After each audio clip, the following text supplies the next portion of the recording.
आज भिडियो तुमके भल नहीं लगले कहब तो हेलो गाइस तुम मैंने सब केनता हो और मुई अच्छे इहादे हैदराबाद आ तुम भावुथिब हैदराबाद रे क्या करूचे बोली हैदराबाद रे मुई इटा भैंस चलाउचे।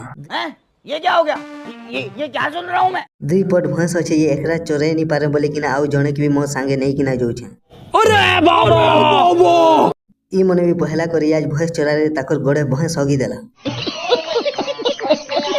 तापर हेन्ता सुपरवाइजर कॉल करला कहला कि भीतर के टिके आस बोले कि जेनता भीतर के पले आसनो देखे पाए तो टाँकी मने अच्छे आउ टाँकी थी कुकुरा मन के प्यान पीवार लगे टाँकी थी प्यान पुरा जाएसी टाँकी थी प्यान पुनी पुरेगिना आरु आमे बसिछु उपरे 12 बाजी गलानो भात खेजिमु बोले कि तापर क्वार्टर के पले आसनो देखि पाए तो छुआ मने केनता होउछन जे तापर हम दुई जन के केनता काम उठे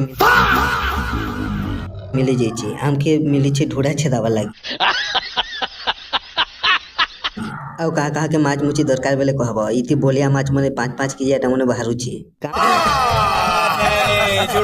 काम के देखि ना मोते हंसी लागुछि आउ मुई इहादे जोचे इटा मुर्दार बही किना ना देखि पर तो हम दुई जन जने एकला नि पानो जे दुईटा लोक मुर्दार बुझु भाई मारो मुझे मारो।